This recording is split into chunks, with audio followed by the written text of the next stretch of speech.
세종시에서 올해 마지막 국무회의를 개최하게 됐습니다. 올 한 해 우리는 고금리와 고물가, 보호무역주의와 공급망 분절 등 전례 없는 글로벌 복합 위기를 헤쳐왔습니다. 많은 국민들께서 피땀 흘려 노력해 주셨고 민관이 하나 되어 돌파구를 찾아왔습니다. 15개월간 이어진 무역 적자는 지난 6월부터 흑자로 돌아서기 시작했고 올해는 300억 불 규모의 경상수지 흑자가 예상됩니다. 세계적인 경제 권위지인 에코노미스트지는 물가, 고용, 성장, 주가 등을 종합적으로 평가해서 우리나라 경제를 OECD 35개국 중 두 번째로 평가했습니다. 대부분의 국가들이 높은 물가와 경기 퇴조의 스태그플레이션을 겪는 가운데서도 파탄난 재정과 무너진 시장 경제를 복원하기 위해 노력해온 정부를 믿어주시고 협력해 주신 국민과 기업인들 덕분이라고 할 수 있습니다.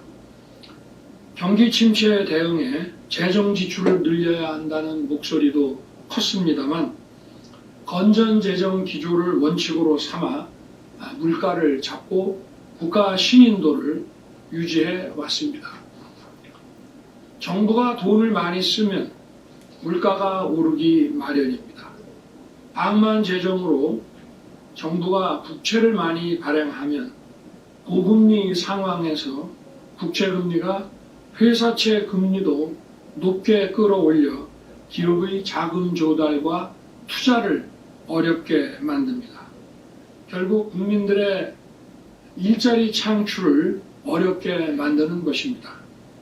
지난 정부와 달리 우리 정부는 민간의 활력을 바탕으로 시장 경제의 원칙과 건전 재정 기조를 유지한 결과 오히려 역대 어느 정부에 비해 높은 고용률과 낮은 실업률을 기록하고 있습니다.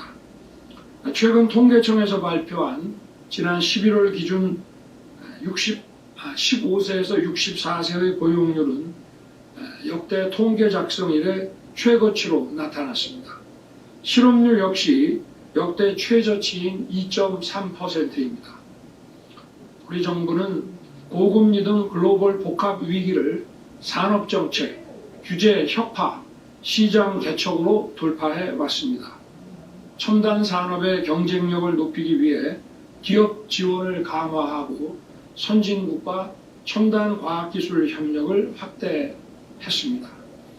글로벌 스탠다드에 부합하는 킬러 규제 혁파로 기업하기 좋은 환경을 만들고 우리 기업이 마음껏 뛸 수 있는 운동장을 넓히기 위해 민관이 함께 글로벌 시장을 개척해 왔습니다.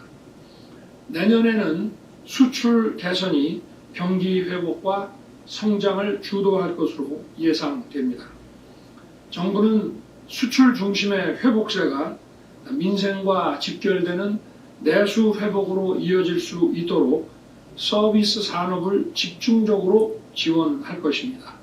특히 미래 세대들이 선호하는 콘텐츠, 고부가 가치 산업인 금융과 바이오 헬스, 지역경제 활성화를 위한 관광과 푸드 산업을 중심으로 정책 지원을 확대해 나가겠습니다.